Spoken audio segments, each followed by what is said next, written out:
오늘은 정말로 네 번째 시간입니다. 오늘은 언약과 시대들이란 주제로 잡았습니다. 함께 기도하고 시작하겠습니다. 주 예수 그리스도여, 오늘도 저희들을 통해서 영광 받아주심을 얼마나 감사한지 모르겠습니다.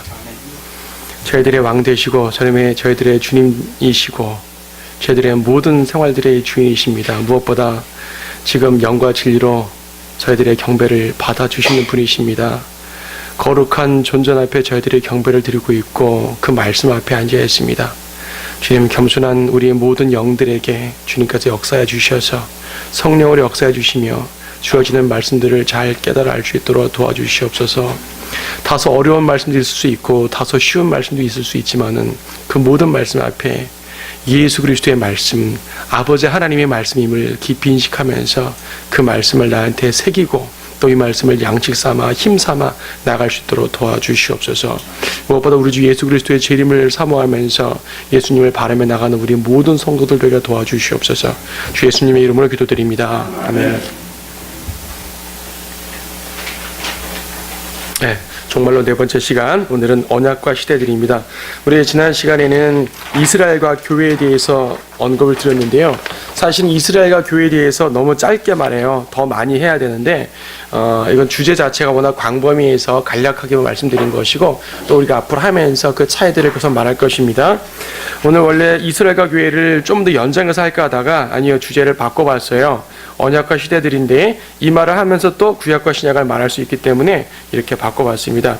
언약과 시대들도 우리가 보통 언약하면 무슨 언약 해서 뭐 쭉 시대도 많잖아요. 그 교재 맨 끝에 4번 보면은 요약을 해놨단 말입니다. 8가지 언약과 8가지 시대들을 말했지만 이거를 구체적으로 말하는 것은 다음 주에 설명드리고 사실 요 중에서 몇 개만 빼봤어요.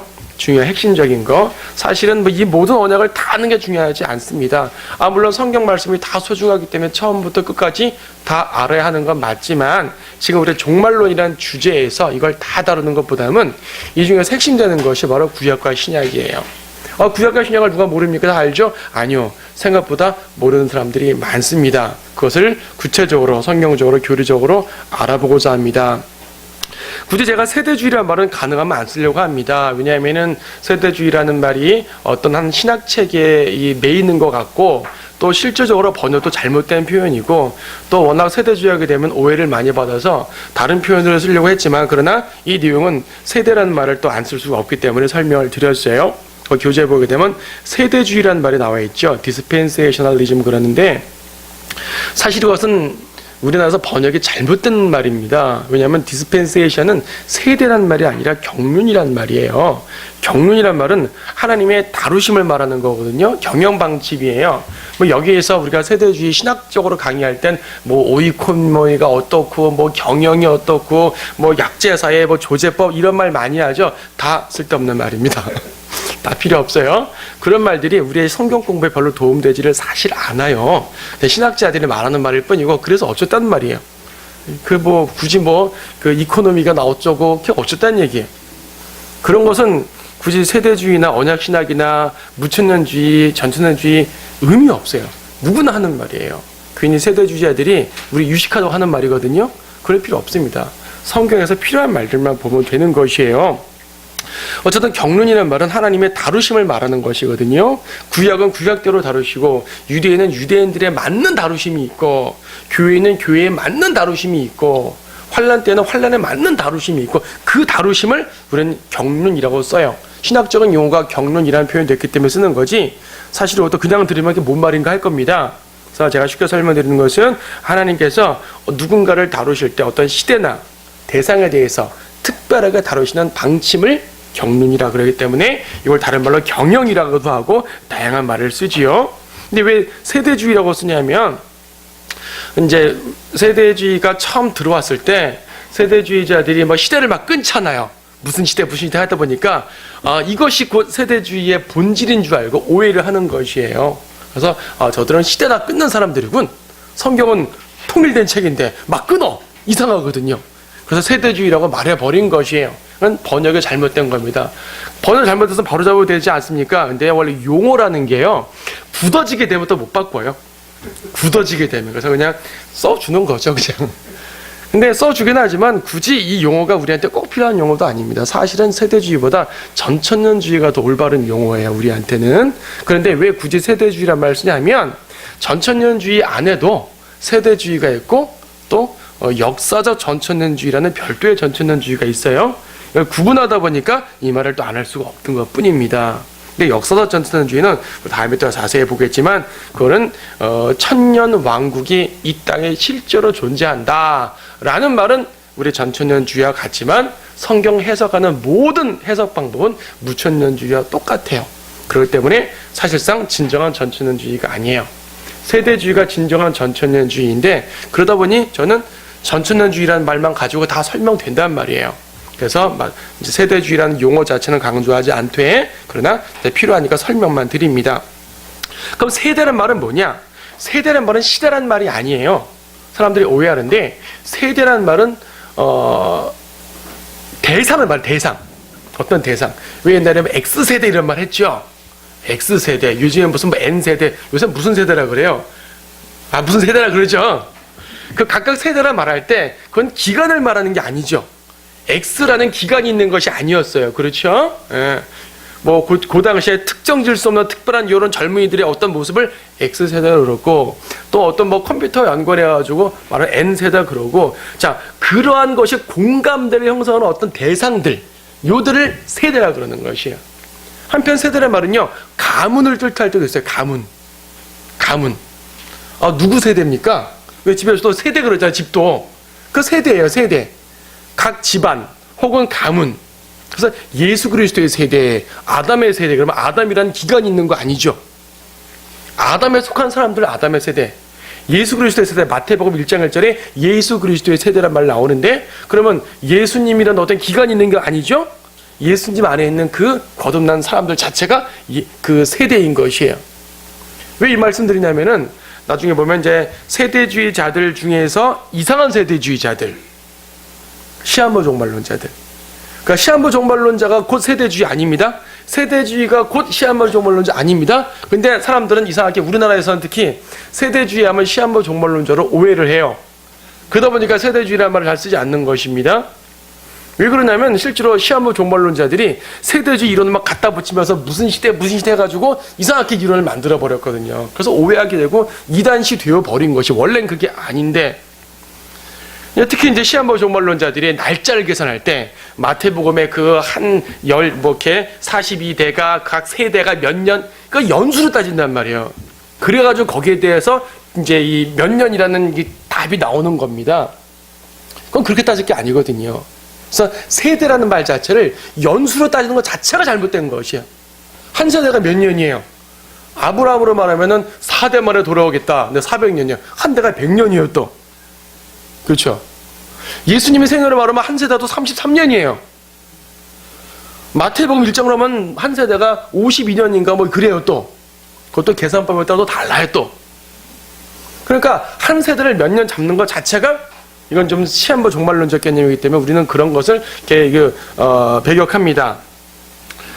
이제 시대에 대해서 중요하게 생각한 부분은 별도로 했지만은 세대를 꼭 연수로 잡을 필요가 없이 세대라는 것은 그 대상이에요, 대상.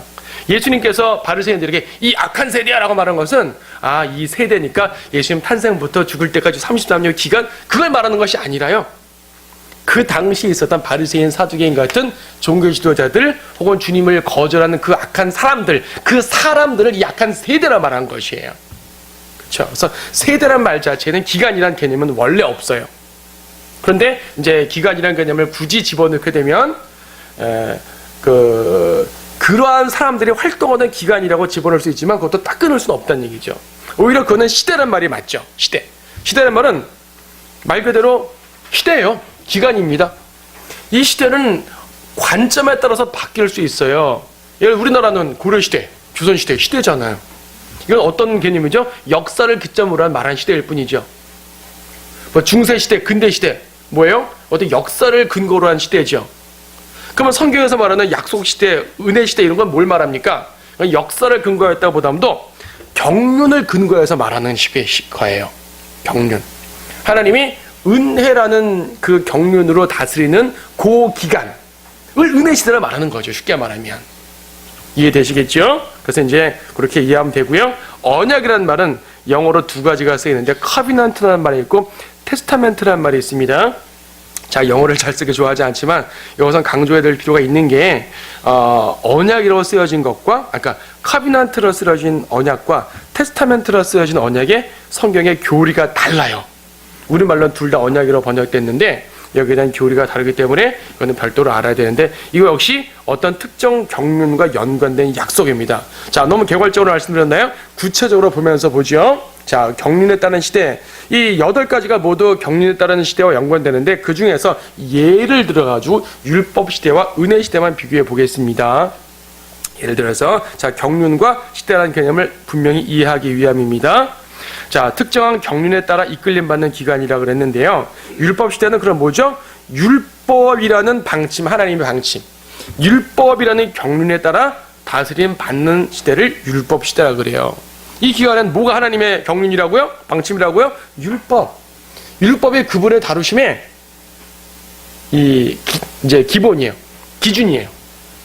율법을 통해서 주님은 다스리시는 거예요. 하나님 다스리시는 거예요. 그래서 율법의 기준이다 보니까 율법을 지키면 의로운 것이고 율법을 지키지 않으면 의롭지 않은 것입니다. 이렇게 말하면 사도 바울이 율법으로 의롭게 될 수는 없다고 했는데 무슨 말입니까? 신명기를 보시면 율법으로 의롭게 된다고 되어 있어요. 또 신명기 6장 25절 말씀 보시게 되면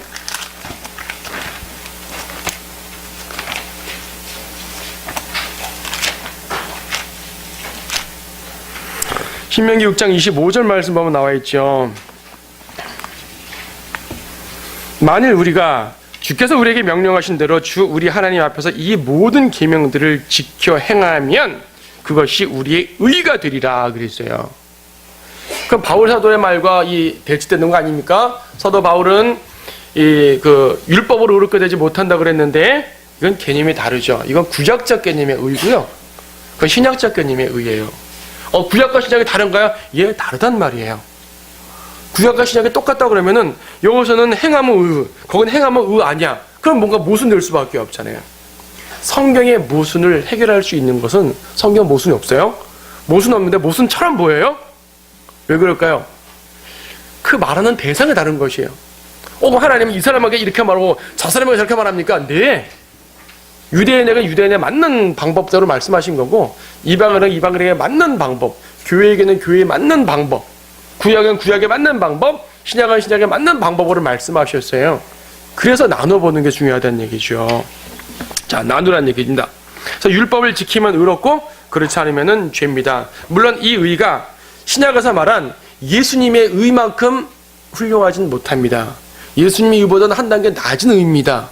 그래서 율법의 의라 그래요. 바울이 로마서에서 말한 개념하고는 다른 개념입니다. 하지만 구약은 구약대로 율법을 지키지 않으면 죄인으로 취급을 받았습니다. 지금 여러분 율법 지키지 않는다 죄인 됩니까? 아니죠.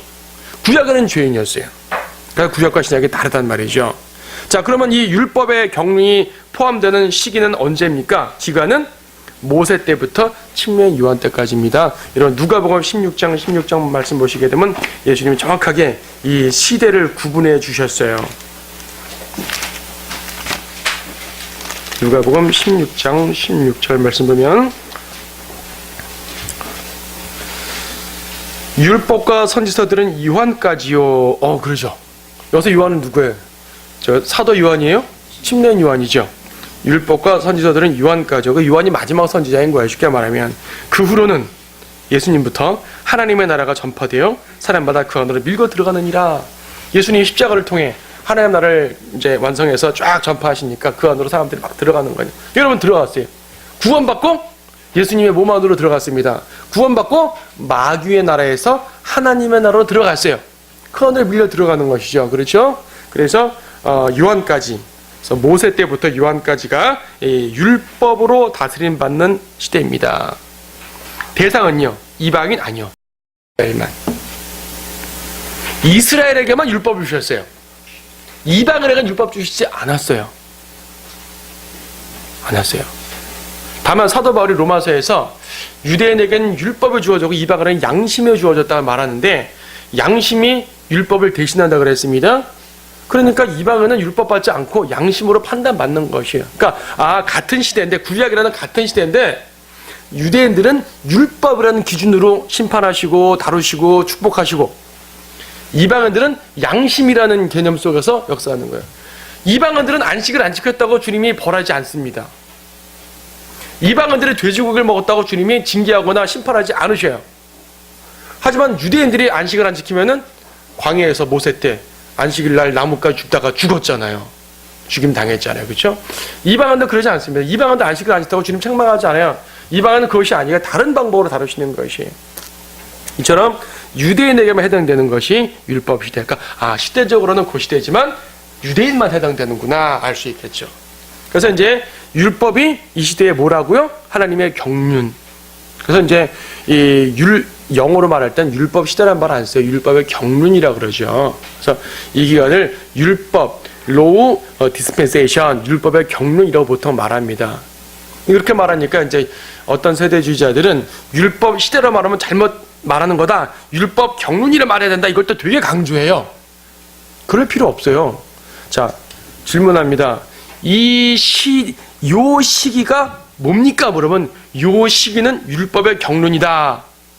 문법적으로 말이 돼요? 요 시기는 율법의 경륜이다. 말이 돼요? 안 되죠. 요 시기는 율법의 경륜으로 다스림받는 시대다. 그래야 말이 되죠. 시기로 물어서 시기로 대답해야죠.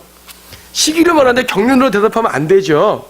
이 말은 뭐냐면 율법의 경륜으로 다스림받는 시대인데 이 말을 줄여서 율법 시대 그래 버리는 거예요.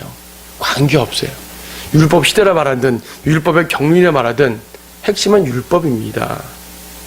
우리가 뭐 영어 번역하는 게 문제가 아니잖아요. 이 기간이 뭔지를 아는 게 중요한 것이죠.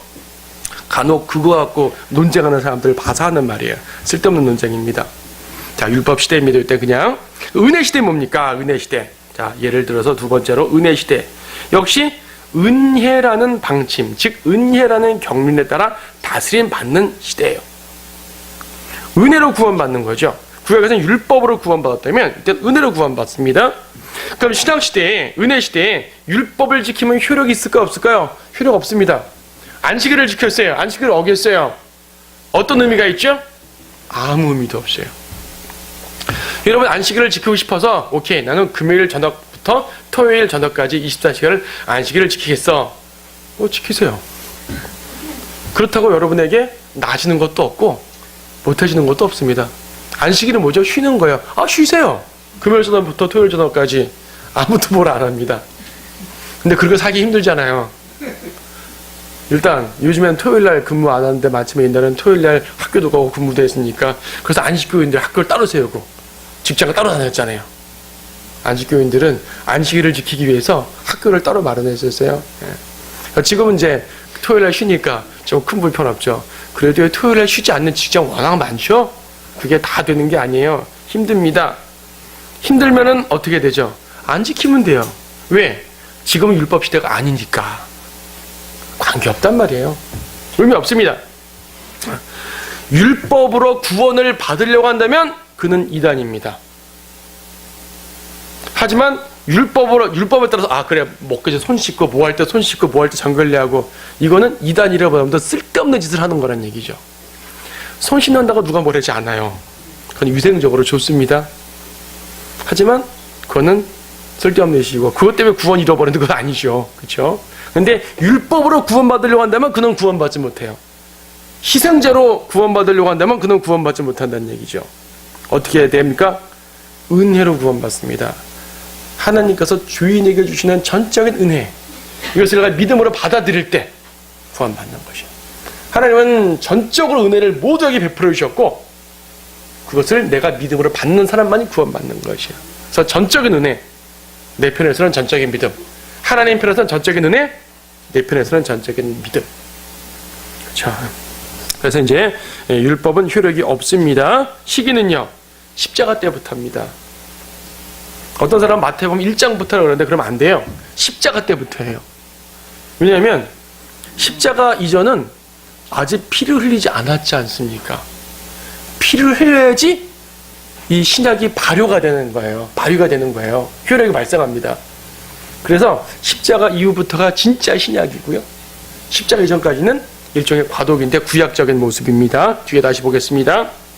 십자가부터 휴거 때까지인데 쉽게 말해 오늘날 신약시대 자체를 말합니다. 신약시대라고도 말하지만 경륜으로 말할 땐 은혜시대가 맞아요. 경륜으로 말할 때 은혜시대 맞고, 교회시대라고 말하는 것은 뭐 교회가 주축되니까 교회시대로 말할 수 있는 것이고, 신약시대라 말하는 것은 구약과 대조돼서 말하는 것이고, 경륜으로 말할 때는 은혜시대가 맞아요. 은혜로 구원받는 시대이기 때문에. 어떤 사람들은 또 말합니다. 구약에도 은혜가 있었기 때문에 은혜시대라 말하면 안 된다, 이렇게 주장하는 분도 있지만 그것도 틀린 말입니다. 물론 구약에도 은혜가 있었어요. 그렇게 말하면 구약에도 믿음이 있어요. 필요합니다. 믿음이 필요 없는 시대가 있을까요? 믿음은 오직 의인은 믿음으로 살다 그랬는데, 그 믿음으로 산다고 말한 그 최초의 구절이 로마서입니까? 구약입니까? 하박국에 나왔어요.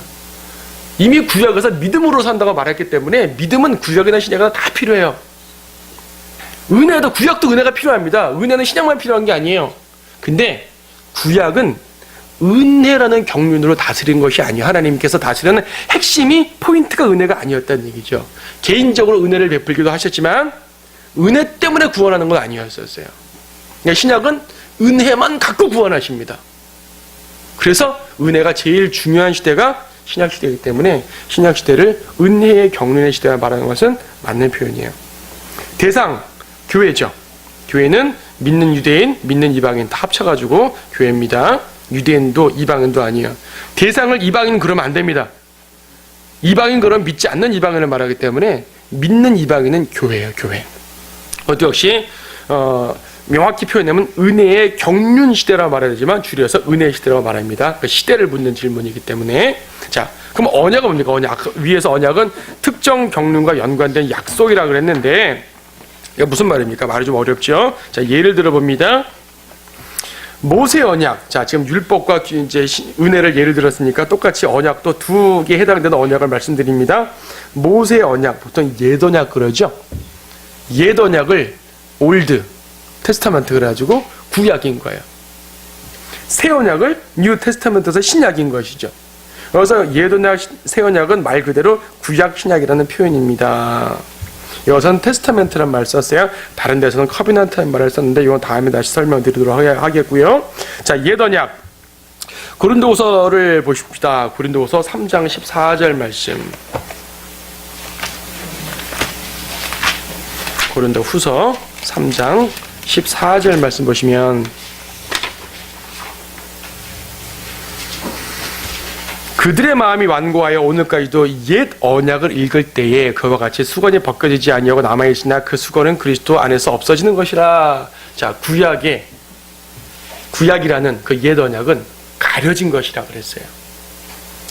이것은 구약 성도들이 가렸단 말이 아니라 우리에겐 가려졌다는 얘기입니다. 자, 가렸지만은 예수님으로 인해서 드러나게 되는 것이죠, 이제. 자, 그래서 구약은 감추어진 것, 신약은 드러난 것, 이렇게 비유적으로 표현을 하시는 것이에요. 자, 구약, 옛 언약, 구약, 올드 테스타멘트라는 단어가 쓰였습니다. 이건 모세를 통해 주신 율법입니다. 모세를 통해 주신 율법 자체가, 그러니까 율법 자체가 옛 언약이에요. 언약. 율법이 무슨 언약입니까? 자, 우리가 지난 시간에도 봤던 구절인데요. 레위기 26장 3절 말씀 보시면,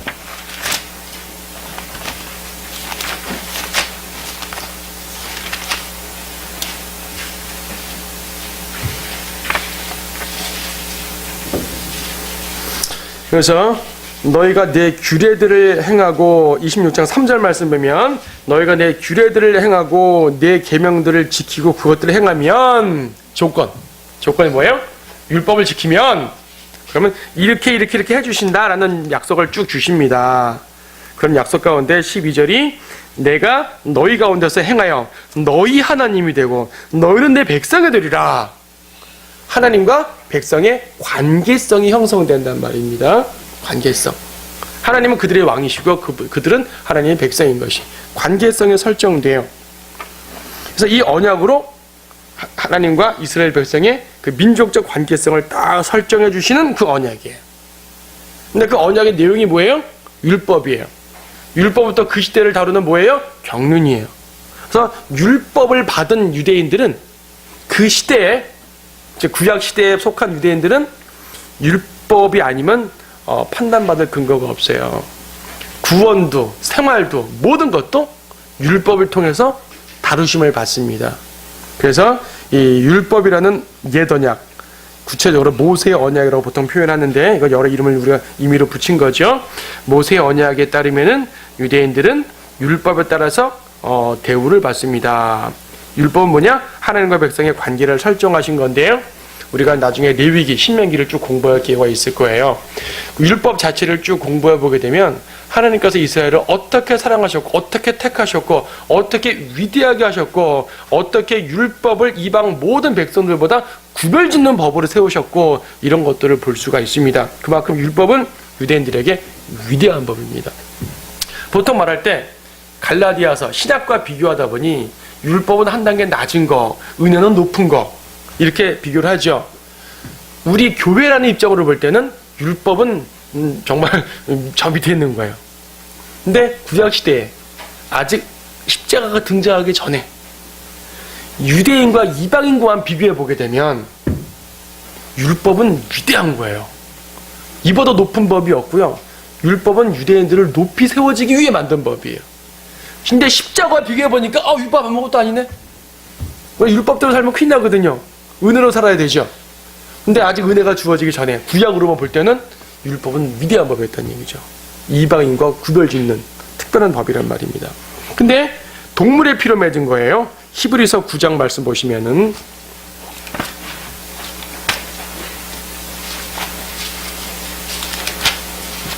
히브리서 9장 12절 말씀 보면은 염소와 송아지의 피로 아니하고 9장 18절 네. 그러므로 첫 언약도 피 없이 들어진 것이 아니니 첫 언약도 피로써 들어졌구나. 어떤 피요? 모세가 율법대로 모든 계명을 온 백성에게 말한 후에 송아지와 염소의 피와 물과 주홍색 양털과 우슬초를 가져다가 그 책과 온 백성에게 뿌리며 말하기를 이것은 하나님께서 너희에게 명하신 언약의 피라 그랬습니다. 구약도 언약의 피가 흘렸어요. 누구의 피? 동물의 피. 근데 동물의 피는 어떻습니까? 완전한 속죄예요? 미완성된 속죄입니까?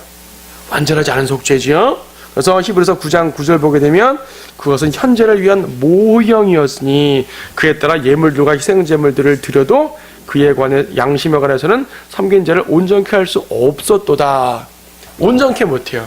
그냥 어떻게 해요? 죄만 일시적으로 용서하는 것이에요.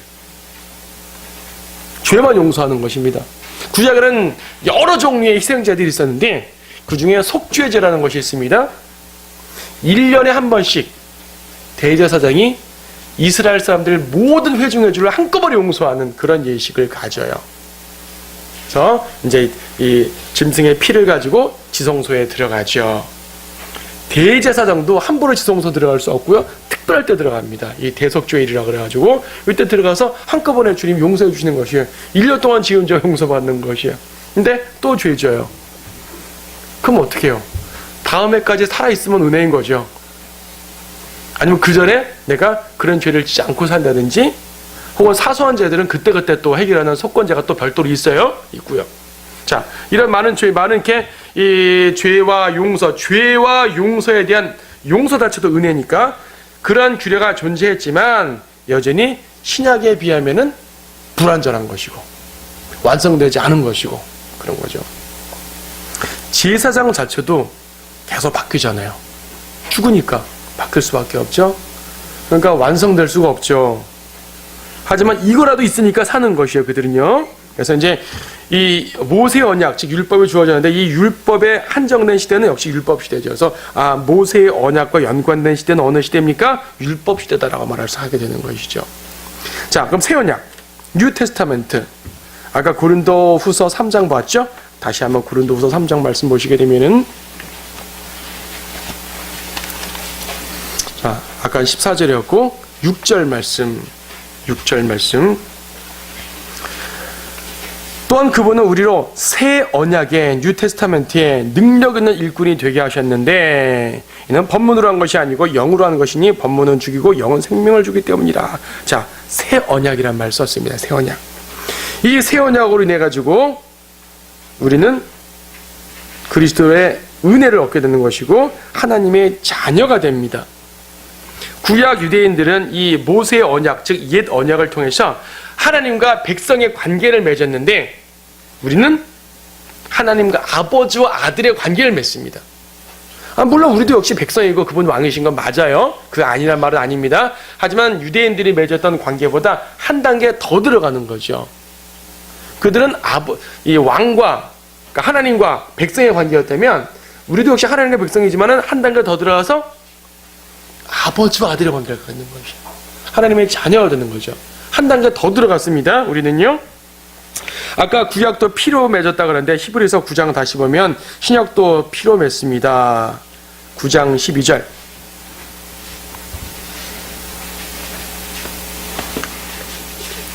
염소와 송아지의 피로 아니하고 오직 자신의 피로, 예수님 자신의 피로. 몇 번이요? 한 번 성소에 들어가셔서. 구약에는 성소에 수없이 들어가야 됐잖아요. 적어도 매년 한 번씩은 들어가야 됐잖아요. 얘는 한 번, 단번에, 한 번에 들어가셔서 우리를 위하여 영원한 구속을 이루셨느니라. 한 번의 영원한 구속. 그래서 이것을 신학적 용어로 단번석조란 말을 쓰죠. 단번석조입니다. 우리는 주님이 여러 번 죽으실 필요가 없어요. 한 번만 죽으시면 됐어요. 그분의 피를 여러 번 가지고 지성소에 들어갈 이유가 없어요. 한 번이면 충분하셔요. 왜냐하면 그분의 피는 동물의 피와 다르기 때문에.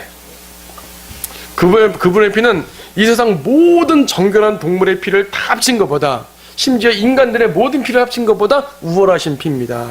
위대하신 피입니다. 하나님의 피이시기 때문에 하나님께서 스스로 제물이 되신 것이요. 예수님은 대제사장 아닙니까? 네, 예수님은 대제사장님과 동시에 제물이에요. 보통의 제사장들은 자기는 제사장, 별도의 제물을 드리는데 예수님은 제사장으로서 스스로를 제물로 드리신 것이죠. 제물이신 제사장입니다. 제물이신 대제사장. 그래서 그분의 피는 다른 피와 다릅니다. 그래서 이어서 14절 보게 되면 하물며 영원하신 성령을 통해 흠없는 자신을 하나님께 드린 그리스도의 피가 어찌 죽은 행실에서 너희 양심을 정결케 하여 살아계신 하나님을 섬기게 하지 못하겠느냐. 구약의 제물들은요, 아까 9절에서 섬기는 자를 온전케 할 수 없었다 그랬어요. 양심에 관해서는 온전케 할 수 없었는데 14절 보니까 양심을 정결케 해서 섬기게 된다고 했습니다. 그러니까 구약의 피보다 우월한 신약의 피. 이래서 구약 올드 테스타멘트와 뉴 테스타멘트가 되는 것입니다. 그래서 새 언약으로 한정된 시대는 은혜 시대다. 여러분 9장 16절 말씀 보니까 아까 십자가부터가 신약이라고 그랬는데 16절 유언 있는 곳에는 여기서 언약이라는 말 썼지만 이 유언도 똑같은 테스타멘트예요. 일단 테스타멘트란 단어 뜻 자체가, 영어 단어 자체가 유언이라는 개념입니다. 근데 언약으로 번역하냐면 유언의 개념을 담은 약속이기 때문에 언약이에요. 그래서 테스타멘트는 신학적으로 성경에 언약이라고도 번역하지만 유언이라고도 번역합니다. 일반적 서술은 유언이라고 번역하고 어떤 이제 이 교리적인 표현에서는 언약으로 번역을 하는 것이에요.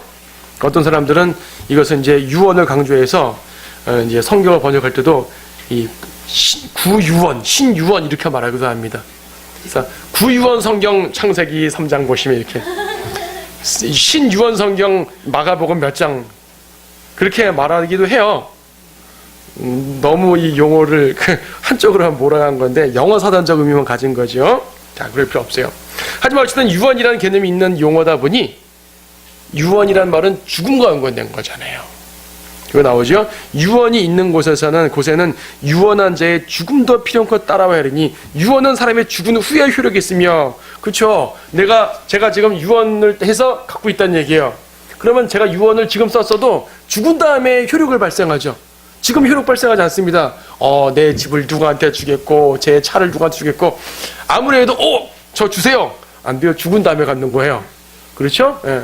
그래서 유언은 죽어야지 효력 발생한다. 다른 말로 하면 피와 연관되는데 예수님이 피 흘리기 전까지는 신약이 발효된 것이 아니란 얘기죠. 그래서 마태복음 26장 우리 지난주에 주의 만찬도 했잖아요.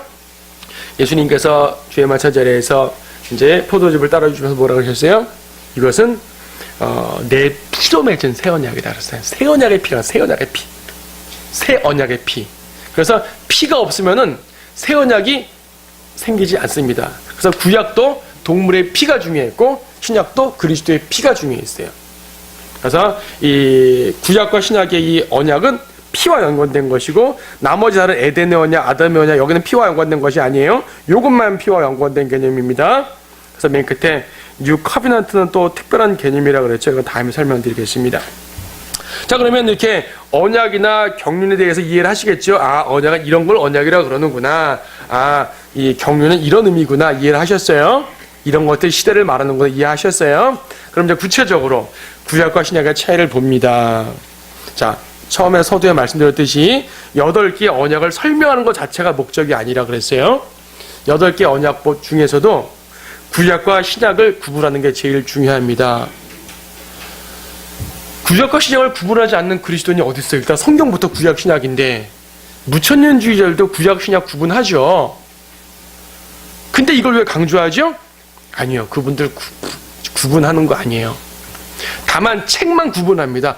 구약 39권, 신약 27권. 책만 구분하는 거지 모든 교리는 구분하지 않아요.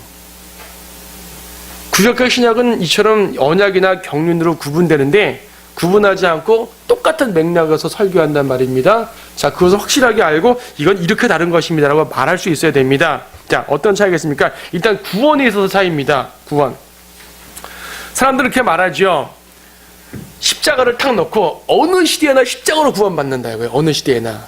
그래서 구약은 십자가를 이렇게 바라보고 구원받고 신약은 십자가를 내다보고 순서 바뀌었나? 나 이거 항상 할 때마다 헷갈려요. 이게 내다보는 거예요? 바라보는 거예요? 어쨌든 구약도 십자가를 보고 구원받고 신약도 십자가를 보고 구원받는다는 얘기예요. 그래서 아브라함도 십자가로 구원받았고 다윗도 십자가로 구원받았고 모세도 십자가로 구원받았고 아담도 십자가로 구원받았고 라고 말합니다. 그것이 아니란 얘기죠. 왜 아닌가 하냐면 자 보죠. 아까 우리 계속 율법이라는 경륜, 언약이라는 이제 율법이라는 언약 봤지만 옛 언약 봤지만 구약은요. 율법이라는 경륜으로 취급받기 때문에 율법을 지켜야 구원받습니다. 어떻게 율법을 지켜 구원받습니까? 아, 율법을 다 지킬 수 있는 사람 없잖아요. 예, 더 없어요. 바울이 그랬죠. 어차피 율법 다 지키지 못한다. 다 지킬 사람 없다 그랬습니다. 이걸 근거로 어차피 구약도 율법을 다 지킬 수 없기 때문에 율법으로 구원받는 거 아닙니다 라고 말하죠. 그럼 우리가 뭐랍니까? 네, 맞습니다. 율법 다 지킬 사람 없습니다. 그럼 어떡하죠? 그래서 하나님께서는 해결책을 주셨죠. 희생제. 당연히 율법 다 못 지킵니다. 잘 지키다가도 실수를 어길 수도 있죠. 그럴 때 어떻게 되죠? 희생제를 드리면 돼요. 그 희생제는 율법의 은혜예요. 그것도 율법의 범주잖아요. 결국 희생제로 용서받는다는 말은 율법으로 용서받는다는 말이죠. 그렇죠? 예. 율법으로 용서받는 것입니다. 동물의 피로 속죄. 다만 신약보다는 한 단계 낮은 불완전한 속죄지만 어쨌든 속죄를 받아요. 영원치는 않지만 속죄를 받긴 받아요. 그래서 죽을 때까지 계속 불안할 수밖에 없어요. 잘하다가도 마지막에 범죄하고 큰 심각한 범죄를 하고 용서받지 못하면 그는 멸망하는 것입니다.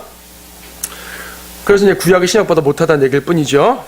신약은 어떻습니까? 율법과 관계없이 은혜로 구원받습니다. 그래서 구약이나 신약이나 십자가로 구원받는 거는 따로 말하는 거는 잘못됐어요.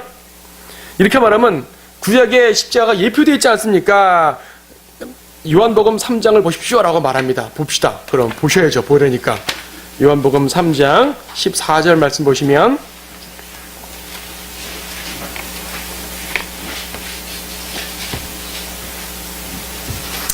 요한복음 3장 14절 말씀. 모세가 광야에서 뱀을 들어올린 것 같이 인자도 그렇게 들려 올려져야만 하리니 이는 그를 믿는 사람은 누구든지 멸망하지 않고 영생을 얻게 하라 하심이라. 아하, 모세가 뱀을 들어올린 것을 가지고 예수님을 믿으면 영생 얻는 거랑 지금 비교하고 있잖아요. 14절에서는 모세가 뱀 들어올린 거, 15절에서는 예수님 믿고 구원받는 걸 말하죠. 그러니까 보시라고, 광야에서 불뱀 물려 죽어가는 백성들에게 모세가 장대에 딱 노뱀을 달아놨다. 이걸 보면 산다. 그걸 봤더니 살았다. 이것이 바로 십자가를 말하는 것이 아니냐라고 말하죠. 자, 그러면 이것을 가지고 뭐라 합니까? 그 장대는 십자가의 예표라 그래요. 예표. 그럼 우리가 부정하느냐? 아닙니다. 맞습니다. 장대는 예수님 저기 십자가 예표고요. 노뱀은 예수님이 이렇게 들려지는 거 예표 맞아요. 중요한 건 그건 예표지 실체가 아니에요. 그들은 예표를 보았어요. 예표로 구원받습니까? 예표는 예표일 뿐이에요. 그러면 그 예표가 예수님께서 요한복음 3장에서 모세의 노뱀을 십자가의 예표로 직접 제시해 주셨어요. 그러니까 그 예표였구나 아는 것이에요. 만약 예수님이 제시해 주지 않았고 신약성경에 이런 예표를 해석해 주지 않았다면 아무도 그게 예수님 예표인지 몰라요. 모릅니다. 그러면 당장 민수기 20장으로 가가지고 그 백성들이 장대 보고 그래 저거는 미래에 나타날 메시아께서 우리를 대신해 죽는 그 예표야 라고 생각한 사람이 있을까요? 아무도 없죠. 자, 어린 양 희생자가 예수님의 예표다. 맞아요. 희생자가 예수님의 십자가 예표 맞습니다. 그러면 누군가가 들을 때 이건 예표일 뿐이고 나는 이 형식이 중요한 게 아니야. 이건 분명히 미래에 나타날 메시아께서 우리를 위해 속죄하는 건데 이건 형식일 뿐. 난 형식하지 않고 그 메시아를 믿겠어. 이러면 구원 받습니까? 큰일 나는 거예요.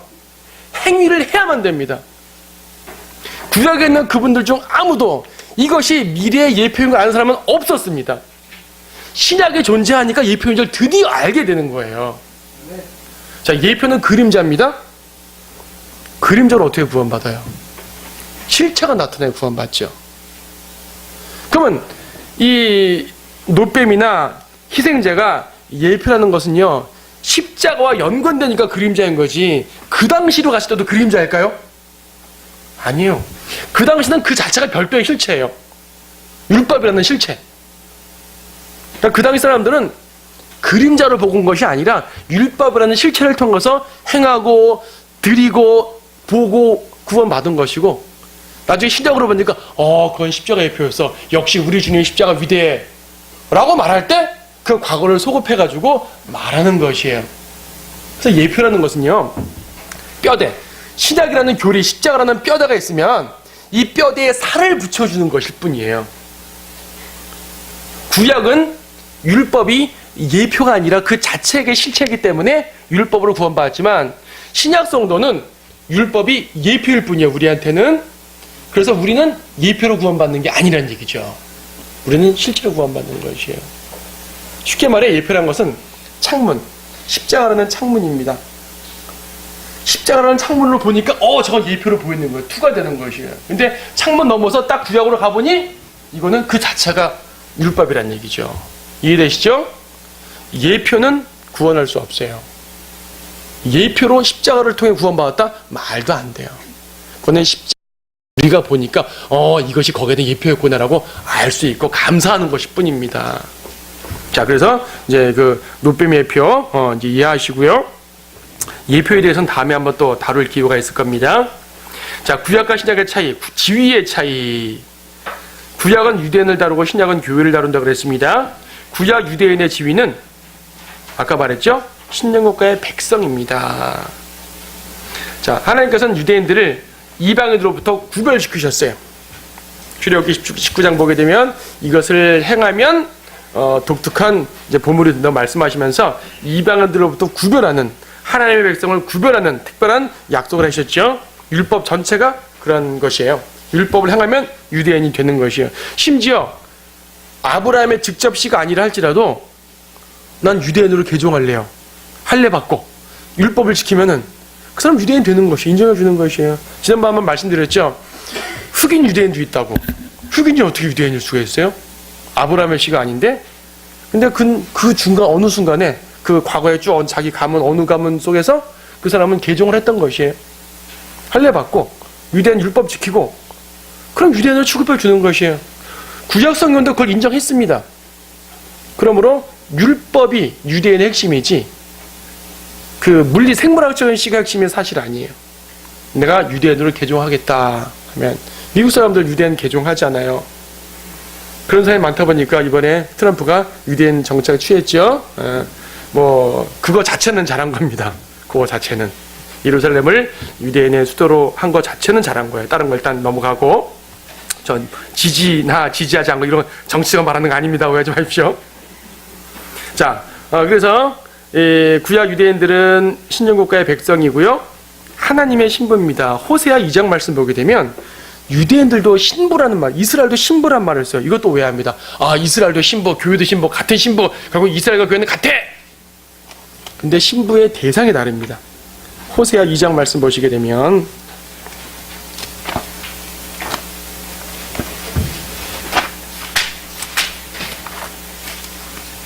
호세아는 소선에서 처음이죠. 자, 호세아 2장에 보게 되면요, 19절 말씀에서 또 내가 너를 내게 영원히 정원시키리니 정녕 내가 너를 의와 공의와 자애와 자비들로 내게 정원시키리라 그랬습니다. 하나님의 아내예요. 근데 이 예레미야 31장 보게 되면 이미 과거에 하나님이 그들의 남편이었는데 그들이 계약을 파기해서 이혼했다는 얘기예요. 그래서 호세아 2장 2절 보게 되면은 2절 너희 어미와 쟁론하라. 이는 그녀가 내 아내가 아니고 나도 그녀 남편이 아님이라. 이건 처음부터 남편과 아내가 아니란 말이 아니라 남편과 아내였는데 그들이 율법을 어기고 범죄함으로써 이 언약이 깨졌다는 걸 말하는 것이에요. 근데 19절 보니까 다시 정원시키리라 그랬어요. 무슨 말입니까? 자, 하나님의 아내였는데 배교에서 떨어져 나갔어요. 근데 용서하고 다시 회복시키는 것이에요. 이게 이스라엘이라는 아내의 특징입니다. 교회는 어떻죠? 교회는 그리스도의 아내, 그리스도의 신부인데 교회에 속한 개개인들은요, 타락했다 들어온 사람 많지만 그리스도의 몸이라는 교회 자체, 이 자체는 타락했다 들어오는 게 아니에요. 정결한 처녀로 선택받고 그 자체로 신부인 것이에요. 교회 자체가 타락했다 돌아온다는 말 없어요. 신약성경 어디에도 교회 구성원, 각자 구성원들은 타락할 수도 있고 돌아올 수도 있지만 그리스도의 몸이라는 것 자체는 절대 타락할 수 없는 거예요. 그래서 호세아에서 보는 타락했다 들어오는 아내, 음란했다가 회복하는 아내는 이스라엘을 말하는 것이고요. 그래서 이스라엘은 하나님의 신부고요, 교회는 예수님의 신부입니다. 지위가 달라요. 구약의 이스라엘은 하나님의 신부, 하나님의 백성이긴 하지만 하나님의 몸은 아니었어요. 신약 그리스도인들은 예수님의 신부인과 동시에 예수님의 몸이기도 하죠. 하나님의 아들들을, 자녀들이기도 하고요. 지위가 달라요, 지위가. 그리고 공동 상속자가 되죠. 유대인들은 천인왕후 때 지위가 회복되어가지고 이스라엘 땅의 백성으로서 다시 그 영광의 백성이 되는 것이에요. 이방인들과 구분된 원래의 계획 따라 영광의 백성이 되는데 우리는 통치자가 돼요. 또 통치자가 돼요. 그러니까 지위가 다르죠. 그 다음에 적용의 차이, 구약과 신약의 적용의 차이, 여기까지 봅니다. 자, 이거는 신약으로 볼 때, 우리가 볼 때 말하는 것입니다. 우리가 교회에 대한, 그러니까 교회의 입장으로 봤을 때 구약과 신약은, 구약은 영적 적용이고 신약은 교류적 적용을 갖습니다. 구약에 살던 유대인들은 구약도 영적, 교류적 적용이겠지만 우리한테는 구약이 교류로 적용되지 않죠. 교류로 적용되지 않는데 구약을 왜 봅니까? 구약은 이제부터 보지 말고 신약만 봅시다. 신약교회라면서요. 신약성경만 봐야죠. 어차피 구원도 신약으로 받는 것이고. 그럼 구약은 우리한테 왜 필요할까요? 로마서 15장 4절 말씀 보시면은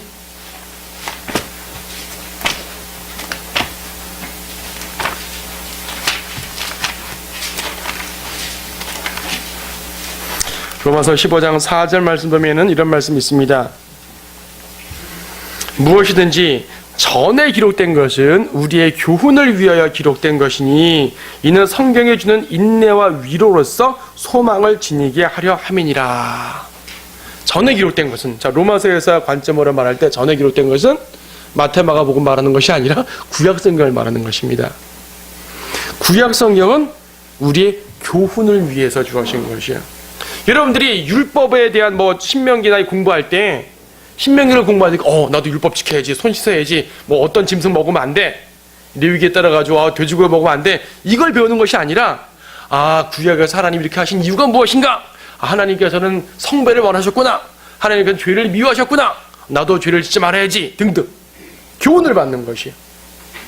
다윗의 이야기를 보면서 다윗처럼 우리도 행하는, 다윗처럼 교리적으로 행하는 것이 아니라, 그래. 다윗이 이랬고, 하나님께서 다윗을 이렇게 축복하시고, 이렇게 책망하시고, 이렇게 이끌어주셨구나. 나도 그분의 인도함 따라야지. 교훈. 구약의 모든 구절들은 나한테 교훈이 될 수 있어요. 하지만 내가 행해야 될 직접적 교리가 되는 건 아니죠. 내가 행해야 될 직접적 교리는 신약, 그 중에서도 바울서신과 연관되어 있습니다. 여러분, 성경의 기록 목적 자체가 뭐죠? 디모데후서 3장 16절 말씀 보시게 되면 잘 아는 말씀이죠. 디모데후서 3장 16절 말씀, 성경의 기록 목적. 모든 성경은 하나님의 영감으로 주어진 것으로 교리와 책망과 바로잡음과 의로 훈육하게 유익하다 그랬습니다. 자, 교리도 있지만은 책망, 바로잡음, 의로 훈육, 이 모든 것들 다 교훈이라 말하는 거죠. 영적 적용인 것이에요. 영적 적용. 그래서 구약은 영적인 적용을 하고 신약은 교리적인 적용을 합니다. 구약에 따라 율법이 우리에게 교훈은 될 수 있지만은 우리의 교리가 될 수는 없어요. 반면 구약에 살던 유대인에게는 율법이 실제적인 교리였습니다. 안식일을 지키지 않으면 죽었고요. 희생제를 드리지 않으면 용서받지 못했습니다. 하지만 우리는 희생제 드리지 않아도 되고요. 안식을 지키지 않아도 됩니다. 하지만 안식일에 담긴 그분의 뜻을 우리는 기억할 수가 있는 것이에요. 안식을 주님 왜 제정하셨을까? 주님께서는 우리에게 쉼을 주셨다. 또 경배를 말씀하셨다. 구별을 말씀하셨다. 우리도 혹시 우리는 토요일을 지키지 않지만 우리도 한날을 정해서 주님께 경배드린다든지 또 휴식을 취한다든지 하나님의 구별의 뜻을 깨닫는다든지 이렇게 안식일 정신을 누릴 수 있어요. 안식일은 지키지 않지만 안식일 정신은 지켜야 되는 것이에요. 그런 거 바로 교훈이란 말이에요. 교훈. 그래서 신약은 교리적 적용을 하죠. 복음의 교리를 믿지 못하면 구원받지 못하죠. 신약적 교리에 따라서. 또 신약에 있는 교리 중에서 구원 교리만 있는 것이 아니죠. 실행적 교리도 있죠. 실행적 교리를 따르지 않으면 또 상급이 없는 것. 이건 직접적인 명령들이기 때문입니다. 이 모든 것들은 로마서부터 바울서신에 하나하나 기록되어 있잖아요. 그런 것들을 볼 수 있습니다. 로마서에서는 구원에 관한 교리를 발견하고 또 많은 것들을 보게 되죠. 자, 오늘 여기까지 보겠습니다. 뒤에 있는 언약과 시대들은 다음 시간에 좀 확대해서 하겠고요. 오늘 어쨌든 구약과 신약 차이를 분명히 알고 왜 구약이고 왜 신약인가? 단지 성경이 구분된 것 때문인가? 아니에요. 구원의 차이가 있고 지위의 차이가 있고 적용의 차이가 있습니다. 이 사실을 이해하지 못하게 되면 성경 공부에 참 혼란이 되고요. 구약과 신약을 함부로 적용함으로써 그의 믿음 생활이 혼란해지거나 아예 구원론에서 문제가 되는 경우가 꽤 많습니다. 이 부분을 확실히 알고 주의 말씀을 따르시기 바랍니다. 자, 기도드리시겠습니다.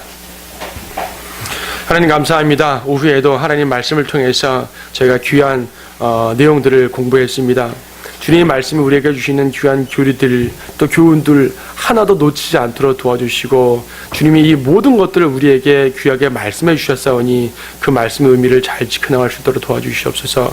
무엇보다 하나님의 말씀이 우리 성도들 가운데 살아 움직이게 도와주시고 그 말씀의 그 활력으로 말미암아 생명력으로 말미암아 우리가 또 하루하루를 살 수 있도록 도와주시기 바랍니다. 이제 예배를 끝나고 집으로 돌아갑니다. 각자의 처소와 각자의 일터에서도 모든 생활을 주님 지켜주시고 주관해 주시고 주님 뜻 가운데 보호하여 주시옵소서. 주 예수님의 이름으로 기도드립니다. 아멘.